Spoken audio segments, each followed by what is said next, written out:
Super Saravana stores. இப்போது புதிய அறிமுகம் ஆச்சி ஹோட்டல் சாம்பார் 50 கிராம் ரூபாய் 20 மட்டுமே. சம்மர் வந்தாச்சு. What's your plan for this holiday? எங்க கிட்ட விட்டுருங்க, நாங்க பாத்துக்கிறோம். GT Holidays, South India's #1 travel brand. கள போராளிகளாக யார் தமிழ்நாட்டில் கட்சி ஆரம்பித்தாலும் களத்தில் நிற்பாங்க. தன் பதவி சுகத்திற்காக யார் கட்சி துறையினாலும் நிற்க முடியாது. ஏன்னா அந்த ஆசைகள் தூண்டும். ஏன்னா நாங்கள் ஒரு சினிமா நடிகர் இல்லை. இயக்கமாக சங்கமாக எந்த குரல் கொடுத்தாலும் இந்த அரசாங்கம் செவி சாய்க்கல. ஒரு அரசியல் கட்சியாக குரல் கொடுத்தாதான் இந்த அரசாங்கம் செவி சாய்க்கின்ற நிலைமை இருக்குது. இப்போ இருக்கிற வலிமையாக இருக்குல்ல திமுக அதை தாண்டி இந்த மாதிரி கட்சிகள்லாம் வளர முடியும். திமுக 21 கட்சியை கூட்டணி எது சேர்த்துக்கிறாங்க? வலிமையாக இருக்கிறவங்க ஏன் எல்லா கட்சியும் கூட்டணி சேர்க்க வேண்டிய அவசியம் என்ன இருக்குது? நீங்கள் தென் மாவட்டங்களில் இப்போ நீங்கள் திருவண்ணாமலை ஒரு 10 இடத்துல ராமநாதபுரத்து ஆடுங்க அந்த மழையில் தண்ணி கீழே போகும், சோன் தள்ளில் போகும்.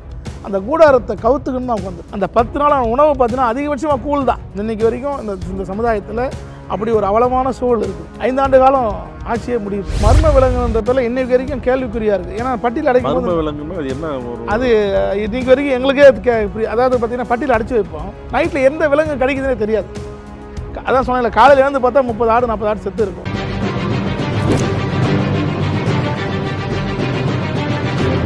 நக்கீரன் நேயர்களுக்கு வணக்கம். இன்றைய சிறப்பு விருந்தினர் தமிழக முன்னேற்ற கழகத்தின் நிறுவன தலைவர் ராஜாராம் அவர்கள். வணக்கம் சார். வணக்கம் சார். தமிழக முன்னேற்ற கழகம் யாருக்காக, என்ன நோக்கம்? ஏற்கனவே யாதவ மக்கள் இயக்கன்ற பேரில் ஒரு அமைப்பு நடத்திட்டு இருந்தோம். அந்த அமைப்பு துவங்கி 5 ஆண்டு காலம் ஒரு யாதவ சமுதாயத்தை முன்னிறுத்தி அவர்கள் கோரிக்கைகளையும் அவர்களுக்கான தேவைகளையும் இந்த தமிழக அரசுக்கு எடுத்துரைப்பது, அந்த வேலையை படிப்படியாக செஞ்சுட்டு இருந்தோம். இயக்கமாக சங்கமாக எந்த குரல் கொடுத்தாலும் இந்த அரசாங்கம் செவி சாய்க்கலை. அப்போது ஒரு அரசியல் கட்சியாக குரல் கொடுத்தா தான் இந்த அரசாங்கம் செவி சாய்க்கின்ற நிலைமை இருக்கிறது. அதால் தான் முறையாக இந்த கட்சியை தமிழக முன்னேற்ற கழகன்ற பேரில் டெல்லி சென்று பதிவு செய்து திருத்தணியில் 2 மாதத்துக்கு முன்பாக இந்த கட்சியை நாங்கள் அறிமுகம் செய்தோம். இந்த கட்சி அனைத்து தரப்பு மக்களையும் அரவணைத்து அனைத்து தரப்பு மக்களின் தேவைகளையும் கோரிக்கைகளையும் இந்த அரசுக்கு எடுத்துரைக்கின்ற கட்சியாக இருக்கும். அப்படி இருந்தாலும் இந்த கட்சி யாதவ சமுதாய மக்களை இந்த கட்சியின் முதுகெலும்பாக பேக் போன்னு சொல்லுவாங்க இல்லையா, ஒரு பெரிய பெரிய பலம் சொல்லுவாங்க இல்லையா, ஓட்டு வங்கி. ஏன்னா நாங்கள் ஒரு சினிமா நடிகர் இல்லை. ஏற்கனவே எந்த அரசியல் கட்சியிலே மாவட்ட செயலராகவோ ஒரு ஆளுகின்ற பெரிய கட்சிகளில் மந்திரியாகவோ பெரிய லெவலில் நான் இல்லை. எங்கள் பின்னணியும் ஒன்றும் பெருசாக அரசியல் பின்னணியான குடும்பம் இல்லை.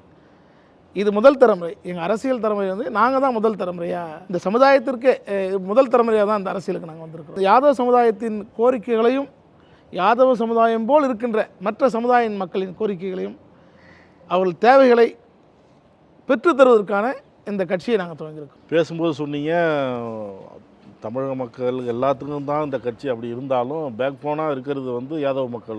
ஆமாம் சார், ஆமாம் சார் அப்படின்னு குறிப்பிட்டீங்க. ஆமாம் சார். யாதவ மக்களுக்காக ஏற்கனவே நிறைய சங்கங்கள் இருக்கு சார். ஏற்கனவே நிறைய சங்கங்கள் இருக்குது, கட்சி கூட இருக்குது. ஆமாம் சார். அதுலேருந்து நீங்கள் எப்படி உங்கள் மேலே எப்படி அந்த மக்களுக்கு ஒரு நம்பிக்கை வரும் சார்? சங்கம் வச்சுருக்காங்க. சங்கம் என்பது சார் அரசியல் கட்சி ஆகாது. சங்கம் வைத்திருக்கின்ற அனைத்து சமுதாய சங்கங்களும் சங்கங்களாக இருக்கிறவங்க எல்லாருமே அனைத்து கட்சியில் இருக்கிறவங்க தான் சங்கங்கள் இருப்பாங்க. தேர்தல் வரும்போது அந்த சங்கங்கள் அந்தந்த கட்சிக்கு போயிடுவாங்க. சங்கங்கள் காலியாக தான் இருக்கும். அதுபோல தான் இந்த சமுதாயத்திலையும் சங்கங்கள் இருக்கிறது, இயக்கங்கள் இருக்கிறது. கட்சிக்கு நான் அப்புறம் வரேன். நீங்கள் சொல்கிற சங்கங்கள், அதாவது தமிழ்நாட்டில் அதிகப்படியான சங்கங்கள் யாதவர்களுக்கு ஏன்னா மாவட்டந்தோறும் ஒன்றியந்தோறும் நகரந்தோறும் இருக்குது. அதெல்லாம் அரசியல் அதிகாரங்களை பேசுகிற சங்கம் இல்லை. அவர்கள் தேவைக்காக ஒன்றா சங்கம் பேர் போட்டுக்கலாமே தவிர தமிழ்நாடு முழுக்க ஒற்றை தலைமையில் ஒற்றை கொடியில் நான் சொல்ல, அதாவது ஒரு இப்போ இங்கே திருத்தணியில் பேசினா திருச்செந்தூரில் எதிரொலிக்கணும். நம்ம என்ன இப்போ கருத்தை சொல்கிறோமோ அந்த கருத்து தமிழ்நாடு முழுக்க அந்த மக்களிடம் போய் எடுத்துரைக்கணும். அப்படி ஒரு சரியான அரசியல் அமைப்பு தமிழ்நாட்டில் யாதவர்களுக்கு கிடைக்கல. அதிமுகவில் மிகப்பெரிய பொறுப்பில் இருந்தார் கண்ணப்பன். போக்குவரத்து துறை அமைச்சராக இருந்தார். சொல்லக்கூடிய இடத்துல மின்சாரத்துறை 3 துறை முப்பெருந்துறை அமைச்சராக இருந்தார். பொதுப்பணி, மின்சாரத்துறை பெரிய அளவில் இருந்தார். அதுக்கப்புறம் அவங்களுக்கு அங்கே ஒரு மனவருத்தம் ஏற்பட்டு வெளியில் வந்தார். அவரு கட்சி ஆரம்பித்தார். அதுவே நம்மளால் முடியல. ஒரு முன்னாள் அமைச்சர், எப்படி அரசியல் நடத்தணும்னு தெரிஞ்சவர், எல்லா நுணுக்கமும் தெரிந்தவர் தான். யாதவ மக்களை தாண்டி மற்ற வாக்குகளை எப்படி கவரணுங்கிறது தெரிஞ்சவர். அப்படி ஏற்பட்டவராலே அந்த கட்சி நடத்த முடியல. அவரே விட்டுட்டு திருப்பி திமுக வந்துட்டார். சார் சொன்னீங்க நல்ல விஷயம். டாக்டர் ராமதாஸ் கட்சி ஆரம்பிக்கும் போது எந்த மந்திரி பதவியிலும் இல்லை. விடுதலை சிறுத்தை கட்சி ஆரம்பிக்கும் போது அவர் எந்த பதவியிலும் இல்லை. கிருஷ்ணசாமி கட்சி ஆரம்பிக்கும் போது மந்திரியாகவும் இல்லை. ஜெகன்மூர்த்தி ஒரு அவங்க இப்போ இருக்கிற அண்ணன் வந்து இருந்தார் ஜெகன்மூர்த்தியார், அவர் கட்சியார் மந்திரியாக இல்லை. களப்போராளிகளாக யார் தமிழ்நாட்டில் கட்சி ஆரம்பித்தாலும், மக்கள் தேவைக்காக யார் கட்சி ஆரம்பித்தாலும் களத்தில் நிற்பாங்க. தன் தேவைகளுக்காக, தன் பதவி சுகத்திற்காக யார் கட்சி துவங்கினாலும், நீங்கள் யார் வேணா இருக்கட்டும், யார் கட்சி துவங்கினாலும் நிற்க முடியாது. ஏன்னா அந்த ஆசைகள் தூண்டும். இந்த தடவை ஓடுவாங்க, அது கிடைக்கலாம் அடுத்த இடத்துக்கு ஓடுவாங்க. ஆனால் நாங்கள் களப்போராளிகள், மக்கள் தேவைகளை, மக்களுக்கான பிரச்சனைகளை, மக்களுக்கான குரலாக நாங்கள் நிற்க நினைக்கிறோம். எங்களுக்கு பதவி என்பது ரெண்டாயிரம் தான். எங்கள் அடையாளத்தை தான் நாங்கள் முதல்ல விரும்புகிறோம், அதிகாரம் அப்புறம். அடையாளம் பெறாமல் அதிகாரம் பெறக்கூடாதுன்றது தான் எங்களோட கருத்து. அடையாளத்துக்காக இன்னும் நாங்கள் போராடிட்டு இருக்கோம். நீங்கள் சொன்னவர் வந்து பார்த்திங்கன்னா கட்சியின் மாநில பொருளாளராக இருந்தவர், ஒரு மிகப்பெரிய கட்சியில் 3 துறை அமைச்சராக இருந்தவர். அவர் கட்சி ஆரம்பிக்கலை. நிறைய பேருக்கு இதான் விஷயம். நான் கண்ணப்பன் கட்சி ஆரம்பித்தேன். தமிழ்நாடு யாதவ மகாசபை என்ற ஒரு அமைப்பு தமிழ்நாட்டில் வலுவாக இருந்தது. அந்த அமைப்பு வந்து 1987 இடஒதுக்கீட்டில் தமிழ்நாட்டில் 50,000 பேர் சிறைப்பட்டாங்க. பாமக அன்றைக்கி ராமதாஸோடு சேர்ந்து 87 தமிழ்நாடு முழுக்க என்கிட்ட ரெக்கார்டு இருக்குது. 87 இடஒதுக்கீடு போராட்டத்தில் சாலை மறியல், பஸ் போராட்டம், ரயில் மறியல்னு ஒரே நாளில் தமிழ்நாட்டில் யாதவர்கள் 50,000 பேர் சிறைப்பட்டாங்க. அப்பேற்பட்ட வலுவான சங்கம் தான் இந்த கட்சிக்கு ஒரு பலமாக இருந்துச்சு. அவர் வந்து வேகமாக வந்தார்.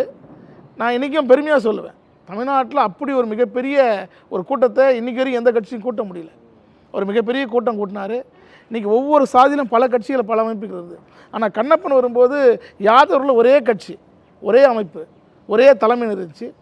அவர் தேவை இங்கே கிடைக்கல. மக்கள் தேவைக்காக அவர் நின்றுந்தார்னா இன்றைக்கி வரை நின்றுருப்பார்.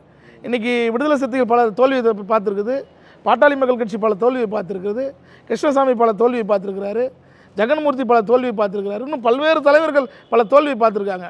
ஒரு தோல்வி 2 தோல்வியில் ஓடினாங்கன்னா இன்றைக்கி இந்த கட்சியில் இருந்திருக்காது. அவர் ஒரு தோல்வி பார்த்தார். திமுகவோட தான் கூட்டணி வச்சார், 6 சீட்டு வாங்கினார். எல்லா தேர்தலையும், எல்லா தொகுதியிலும் 2000 ஓட்டு, 1800 ஓட்டு வித்தியாசம் அவர் தோல்வியே. சார், ஒரு கட்சி தொடங்கி 3 மாதத்தில் 6 தொகுதி வாங்குறாரு. ஒவ்வொரு தொகுதியிலும் தோல்வி அடைஞ்ச ஓட்டின் சதவீதம் பார்த்தீங்கன்னா 1800, 2000 ஓட்டு தான். அப்போ மக்கள் அவர் ஏற்றுக்கினாங்களா இல்லையா? அதுக்கப்புறம் அவர் எடுத்த முடிவுகள்லாம் தவறான முடிவு. அவர் செய்த தவறு தான் இந்த சமுதாயம் நீங்கள் மிகப்பெரிய பின்னடைவே அரசியல் ரீதியாக சந்திச்சிருக்கு. இப்போ இளைஞர்கள் வந்து ஏற்றுக்கிறாங்களா சார்? இளைஞர்களால் நான் அதான் சார், நான் இல்லை, இப்போ பொதுவாக இப்போ இந்த சாதி மதம்லாம் கடந்து இப்போ இருக்கிற இளைஞர்கள் போகிறாங்க. எல்லா சாதியிலையும் எல்லா மதத்துலேயும் இந்த சாதிக்குள்ளே போக வேண்டாம், அது வந்து வெளியில் வந்துடுவோம் அப்படின்னு ஒரு பழக்கம் வருது இல்லை? இது மீறி இந்த காலத்துலேயும் அந்த சாதி சங்கம், சாதி கட்சி, அந்த மாதிரி இன்னமும் அந்த இளைஞர்கள் அந்த சார், நான் வந்து ஒரு விவசாய குடும்பம் சார் தான் சார்.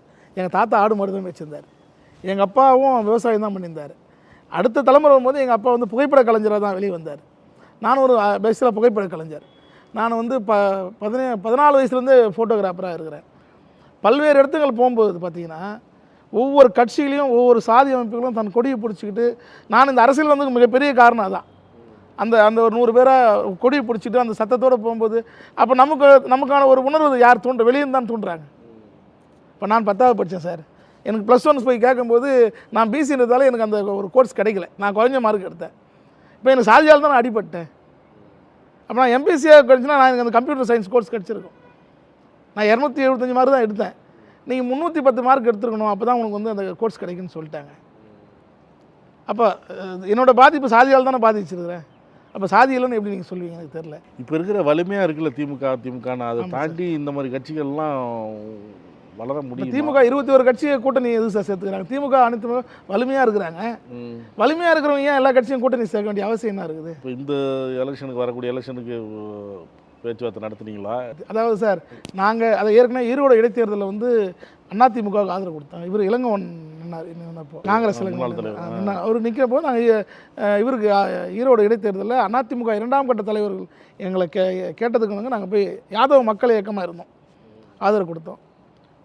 நாடாளுமன்ற தேர்தலில் இவர் ராகுல் காந்தியின் பிரச்சாரம் எங்களுக்கு பிடிச்சிருந்துச்சி. அவர் கொடுத்த அரசியல் அறிக்கைகளை வந்து பார்த்திங்கன்னா தமிழ்நாடு இந்தியா முழுக்க சுங்கவரி சாலை அகற்றுவன்னு சொல்லியிருந்தார்.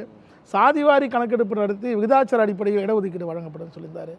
சிலிண்டரை வந்து 300 ரூபாய்க்கு தரோம் ப்ளஸ் 300 500 தரேன்னு சொல்லியிருந்தார். இந்த அறிக்கைகள்லாம் எங்களுக்கு வந்து எங்களுக்கு நாங்கள் என்ன நினச்சோமோ அதை அவங்க இருந்துச்சு. அதால் தமிழ்நாட்டில் திமுக தான் இங்கே தலைமை இந்தியா கூட்டணிக்கு. அதால் இங்கே வந்து தமிழக முதல்வரை சந்தித்து ஆதரவு கொடுத்தோம். வட மாவட்டங்களில் 10 நாடாளுமன்ற தொகுதியில் அவங்களுக்கு மிகப்பெரிய பலமாக இருந்து வேலை செஞ்சோம். ஓட்டு வாங்கி கொடுத்துருக்கோம், அந்த சமுதாய ஓட்டை வாங்கி கொடுத்துருக்கோம். ஆனால் எங்கள் கோரிக்கை எங்கேயும் நிறைவேற்றப்படலை. உங்கள் முதன்மையான கோரிக்கைகள் இது ஏற்கனவே வாரியங்கள்லாம் இருந்துச்சு. ஆல்ரெடி கலைஞர் ஆட்சியில் கால்நடை வாரியம்னு ஒன்று வச்சுருந்தாங்க. இப்போ தமிழ்நாட்டில் விவசாயம் தான் சார் பிரதான தொழில். நீங்கள் வந்து அதை மறுக்க முடியாது. விவசாயத்துக்கு அடுத்தபடியான்னு பார்த்தீங்கன்னா ஒவ்வொரு வீட்லேயும் கால்நடை வளர்ப்பு, கோழி, ஆடு, மாடு. நீங்கள் தமிழ்நாட்டில் எல்லோர் வீட்லேயும் உணவு சாப்பாடுக்கான அஸ்திவாரமே விவசாயமும் கால்நடையும் தான். 2 ஏக்கரை நிலம் வச்சுருந்தானா அவன் 4 மாடு வச்சுருப்பான். 1 ஏக்கரை வச்சுருந்தானா 1 மாடு 4 கோழி 2 ஆடு வச்சுருப்பான். இதுதான் நீங்கள் பல மாணவர்களை கல்விக்காக வளர்க்க அவங்க அதை வச்சு தான் பல மாணவர்களை படிக்க வைக்கிறாங்க, எல்லா வேலையும் செய்கிறாங்க. அப்படி இருக்கின்ற அந்த சமூகத்திற்கு அந்த கால்நடையை ஊக்குவிப்பதற்கு இப்போ விவசாயத்துக்கு பல லோன் தராங்க, தள்ளுபடி லோன் தராங்க. பிரதமர் கூட ஏதோ விவசாயத்தில் ஏதோ மாதம் 4000 ரூபா போடுறாரு, விவசாய கடன் தள்ளுபடிலாம் சொல்கிறாங்க.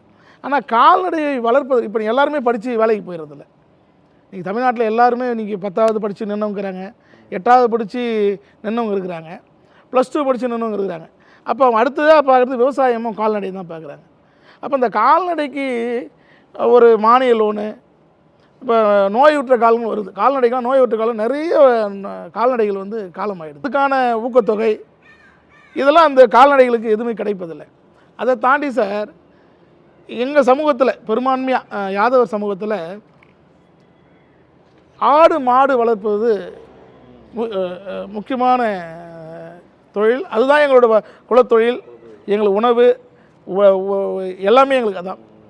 குறிப்பாக பார்த்திங்கன்னா தென் மாவட்டங்களில் ராமநாதபுரம், சிவகங்கை, திருநெல்வேலி இங்கெல்லாம் பார்த்திங்கன்னா ஆடு வளர்ப்பது மட்டுமே தான் பிரதானமாக இருப்பாங்க. ஒவ்வொரு வீட்லேயும் இருக்கும். இன்றைக்கி அந்த அந்த பகுதியிலேருந்து ஒவ்வொரு வீட்டிலேருந்தும் ஒரு பிள்ளைகள் ஆடு மாடை பார்ப்பதற்காகவே ஒரு 8-9 வயசில் என்ன பண்ணுவாங்கன்னா அந்த ஆடு மாடு எங்கெங்கே போகுதோ மேய்ச்சலுக்கு போகும். அந்த மேய்ச்சல்னால் பக்கத்துலலாம் போகாது. ராமநாதபுரத்துலேருந்து கிருஷ்ணகிரிக்கு வரும், கிருஷ்ணகிரியிலேருந்து வேலூர் போகும், வேலூர்லேருந்து பார்த்திங்கன்னா திருவண்ணாமலை வரும். அந்த 10வது 8வது படிக்கிற பையன் என்ன பண்ணுவான், அந்த பையனை சின்ன வயசுலேயே அமுச்சு விட்ருவாங்க, அவங்க அப்பாவோட தாத்தாவோட அமுச்சு விட்ருவாங்க. அவனுக்கு படிப்பு இந்த சமுதாயத்தில் கல்வி என்பது எட்டாக்கனி. இந்த சமூகத்தில் வந்து இப்போ இந்த 80-90க்கு அப்புறம் தான் கொஞ்சம் படிக்கிறதுக்கே முயற்சி பண்ணுறாங்க. அதுக்கு முன்னே பார்த்தீங்கன்னா எங்கள் தாத்தா எங்கள் அப்பாலாம் கூட 6வது 7வது தான், 5வது அதிகபட்சமான படிப்பு 5வது. இந்த யாதவ சமூகத்தில் கல்வி என்பது எட்டாக்கனி. அப்படி வரும்போது அந்த பிள்ளைகள் வந்து பார்த்திங்கன்னா அந்த ஆடு மாடோடு தான் அவங்க வாழ்க்கை போயிட்டுருக்கும். பெத்த தாய் தகப்பனை பார்க்குறதா இருந்தால் கூட அவங்க வருஷத்தில் ஒரு நாள் இல்லை 4 வருஷத்தில் ஒரு நாள் தான் அவங்க சொந்த ஊருக்கே போக முடியும். ஏன்னா ஆட்டை விட்டுட்டு அவங்க எங்கேயும் போகவே முடியாது. நீங்கள் ஆடு மாடை விட்டுட்டு நீங்கள் ஆட்டை ஓட்டிகிட்டு வந்தீங்கன்னா எங்கேயும் நீங்கள் அவனோட குடும்பம், சொந்த பந்தம், அவனோட அந்த அன்பான வாழ்க்கை இன்னும் அது சில இடங்களில் தொடருது, சில இடத்துல நிறைய இடத்துல இருக்குது. இன்றைக்கி தென் மாவட்டங்களில் இப்போ நீங்கள் திருவண்ணாமலை வந்தீங்கன்னா ஒரு 10 இடத்துல ராமநாதபுரத்து ஆடுங்க இப்போ பேச்சே ராமநாதபுரத்து ஆடுன்னு சொல்லுவாங்க. ராமநாதபுரத்து ஆட்டுக்காரங்க, சிவகங்கை ஆட்டுக்காரங்க அப்படின்னு சொல்லுவாங்க. இந்த சமூக மக்கள் அதை சார்ந்து தான் ஓடிட்டுருக்காங்க. அப்போ இந்த சமூக மக்களுக்கு ஒரு அடையாளமான அந்த கால்நடைக்கு ஒரு வாரியம் வேணும்.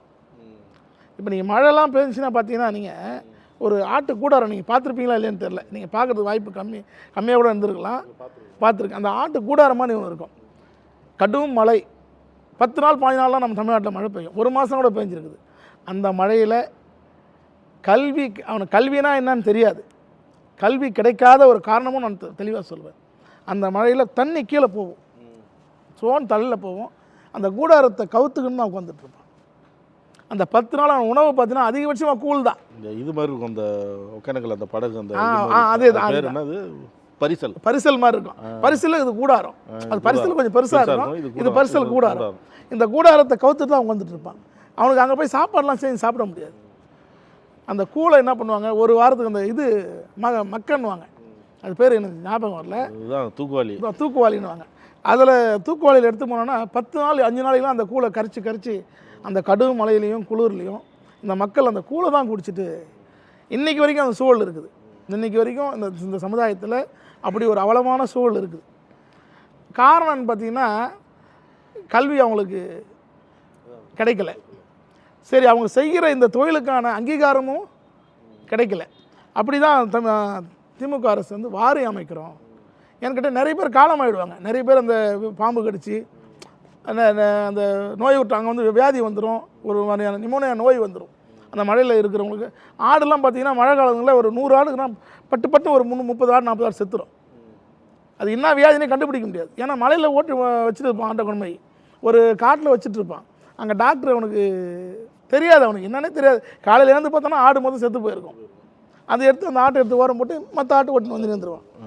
அப்போ அது நஷ்டம், பொருளாதாரம் மிகப்பெரிய இழப்பு. ஏன்னு கேட்டிங்கன்னா தான் குடும்பத்தை விட்டுட்டு தான் எல்லாத்தையும் விட்டுட்டு இதுதான் வாழ்வாதாரம் வரவனுக்கு அந்த அந்த அந்த வாழ்வாதாரமே இறந்து போய் கூட இந்த அரசாங்கம் எந்த விதமான அதை விட குடும்பம் ஆட்டை ஓட்டிட்டு ரோட்டில் போவான், பஸ் அடிச்சுட்டு போயிடும். இப்போ ஒரு 4 நாளைக்கு முன்னோட ஆரணியில் ஒரு 50 ஆடு அடிச்சிட்டாங்க. ஆட்டை அடிச்சிடும் போயிட்டு அவன் கதறின உட்காந்து அழுகுறான். இது மாதிரி சூழல்களுக்கு வாரியம் என்பது ஒரு வரப்பிரசாதம். நோயுற்ற காலங்களில் மானிய விலையில் வந்து மருந்துகள் வந்து அரசாங்கமே கொடுப்பதற்கு ஆட்டுகள் இப்போ வந்து தாட்கோல் லோன் தராங்க, தாட்கால் லோன் தராங்க. அது மாதிரியான லோனை இந்த கால்நடை எல்லா சமுதாயத்திற்கும், நான் ஏதோ இந்த சமுதாயத்தின்னு கேட்கல, கால்நடை யாரெல்லாம் வளர்க்குறாங்களோ அத்தனை சமுதாயத்திற்கும் மானிய விலையில் லோன் இதெல்லாம் வாரியம் வந்தால் தான் கிடைக்கும், நடக்கும்.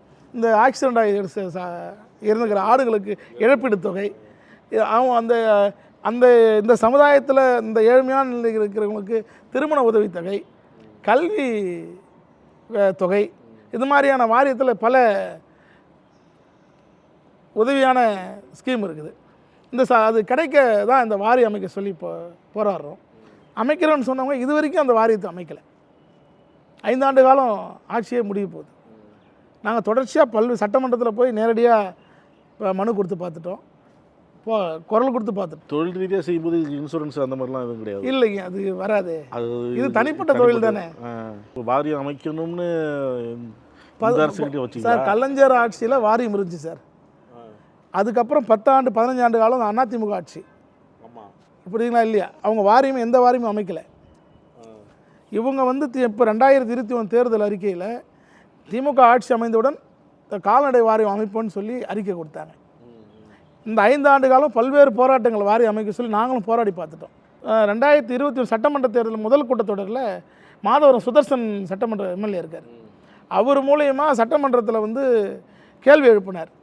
நம்ம ஆட்சி அமைஞ்சால் கால்நடை வாரியம் அமைக்கிறேன்னு சொன்னீங்க, எங்கள் பகுதி மக்கள் கேள்வி கேட்குறாங்கன்னு சொல்லும்போது அதுக்கான வேலைகள் நடந்து கொண்டு இருக்கிறது, இன்னும் ஓரிரு மாதங்கள் அறிக்கை அந்த வாரியம் அமைக்கப்படும் சொல்லி அனிதா ராதாகிருஷ்ணன் அமைச்சர் வந்து சட்டமன்ற பேசின குறிப்பு என்கிட்ட இருக்கு. இன்னும் 5 ஆண்டுகளுக்கு முன்னதாகவே சட்டமன்றத்தில் பேசினாங்க அவங்க. ஆனால் இன்றைக்கி வரைக்கும் அது நடைமுறைக்கு கொண்டு வரல. வந்துருச்சு. இப்போயும் அவங்க என்னென்ன அவங்களுக்கு குறைன்னு கேட்குறாங்க. எங்கள் ஆளுக்கு போயிட்டு கால்நடை வாரியம் அமைக்கணும்னு மனு கொடுக்குறாங்க. திரும்ப அந்த அறிக்கையில் வரும் அமைப்போன்னு சொல்லி. இப்போ நீங்கள் சொன்னீங்கல்ல, திடீர்னு 30 ஆடுகள் இறந்து போகும்னு சொல்லுவீங்க. இந்த இப்போ நீங்கள் அந்த ஆட்டை ஓட்டிகிட்டே போகிற இடத்துல அந்த பட்டியில் அரைச்சி வைக்கிறப்ப சிலலாம் இருந்து போகும். ஆமாம், மர்ம விலங்குன்ற பேரில் இன்னைக்கு வரைக்கும் கேள்விக்குறியாக இருக்குது. ஏன்னா பட்டியில் அடைக்கும் மர்ம விலங்குன்னா அது என்ன? அது இன்னைக்கு வரைக்கும் எங்களுக்கே அதாவது பார்த்திங்கன்னா பட்டியில் அடைச்சி வைப்போம். வெறி நாயின்னு சொல்லுவாங்க. அந்த பட்டியில் அடைக்கும் போது அந்த கேப்பில் வந்து உள்ளே பிடிச்சி கடிச்சிடும். காட்டு விலங்குகள் காட்டு ஓரம் தான் அந்த பட்டியெலாம் அடைப்பாங்க. நைட்டில் எந்த விலங்கு கடிக்குதுன்னே தெரியாது. அதான் சொன்னேன்ல, காலையில் இருந்து பார்த்தா 30 ஆடு 40 ஆடு செத்து இருக்கும். அது என்ன விலங்கு கடிச்சது இன்னை வரைக்கும் வந்து எந்த டாக்டரும் சொன்னதும் இல்லை, அது யாரும் கண்டுபிடிச்சதும் இல்லை. நாயா நரியா அது ஏன்னா கடிக்கும் போது பார்த்தா மட்டும் தான் வெறிநாய் கடிச்சிச்சுன்னு சொல்லுவாங்க.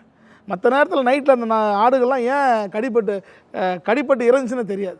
வாழ்வாதாரமே கேள்விக்குறியான வாழ்வாதாரம் தான். கால்நடையோட வளர்ப்புங்களோட வாழ்வாதாரம் என்பது தான் குடும்பத்தை விட்டு வாழ்வாதாரத்தை விட்டு சொந்த பந்தங்களை விட்டு நாடோடி வாழ்க்கை தான் இந்த கால்நடை வளர்ப்பவரோட வாழ்க்கை. ஒரு பெரிய தொகை கேட்குறாங்க, எங்களால் முடியல. என் பையனை கொண்டு போய் ராமநாதபுரத்தில் வருஷத்துக்கான குத்தகைக்கு ஆடு மேய்க்க விட்டுட்டு அந்த காசு கொண்டு கட்டுறேன். பெரிய அதிர்ச்சியாக தான் இருக்குது. ஆடு மேய்க்கிற எல்லா இடத்துலையும் சர்வே பண்ண சொல்லுங்கள். படிச்சிருக்க மாட்டான், ஸ்கூல் பக்கமே போயிருக்க மாட்டான். அனைத்து சமுதாய தலைவர்களையும் அழைத்து பேசுகிறாங்க, அவங்களுக்கு சீட்டை கொடுக்குறாங்க. யாதவ சமுதாயத்தை கன்சல்ட் பண்ணுறதுக்கு கூட எங்கள் தமிழ்நாட்டில் அரசியல்வாதி இல்லை, அரசியல் தலைவருக்கு தெரியல. செஞ்சி கோட்டையை உலக பாரம்பரிய சின்னமாக அறிவித்திருக்கின்றோம். ஒரு செய்தியை மேலே கட்டி ஆண்டது ஆனந்தக்கோன் வம்சாவளி. ஆனால் நான் சொல்லலை, இந்திய தொழில் துறை மிக விளக்கமாக. ஆனால் யுனெஸ்கோ நிறுவனம் வந்து யாரையும் திருப்திப்படுத்த யுனெஸ்கோ நிறுவனம் அறிவிச்சிருச்சு பட்டாசு வச்சு கொண்டாடுறாரு. அதுக்கு நம்ம கடுமையாக எதிர்ப்பு தெரிவிச்சிருக்கோம். 2026 தேர்தல் இருக்குது, என்ன முடிவு எடுத்திருக்கீங்க? இன்னைக்கு இந்த தமிழக முன்னேற்ற கழகம் குறைச்சலாக 5000 முதல் 10,000 வாக்குகளை தனித்து பெற முடியும். 234 தொகுதியிலும் குறைச்சலாக, நான் பெருமையாகவோ இல்லை வாய்ஸ் அடவலோ பேசுகிறேன், ஆட்சி அமைவதற்கு நாங்கள் ஒரு காரணமாக இருக்கும். இந்த 60 ஆண்டு கால சட்டமன்ற 60 ஆமாம் இருந்தவங்களே மொத்தமே 45 பேர் தான் வந்திருக்கிறாங்க. இந்த சமூகம் இன்னும் அரசியல் இன்னும் பண்படலை. ஏன் பண்படலாம்? இவங்களுக்கு எங்கேயும் வாய்ப்பு கிடைக்கல. நக்கீரன் டிவிக்கு சப்ஸ்கிரைப் செய்யுங்கள். உங்கள் ஆதரவே எங்கள் பலம். ஆசிரியர்களுக்கு நண்பனாகவும் மாணவர்களுக்கு ஆசானாகவும் திகழும் தேர்வு வழிகாட்டி. ஒவ்வொரு பாடத்திற்கும் அனுபவமிக்க ஆசிரியர்களின் துல்லியமான தெளிவான விடைகள். CNC இருக்கு, தேர்வு பயம் எதற்கு? இது தீரன் பப்ளிஷிங் ஹவுஸ் விற்பனை வெளியீடு.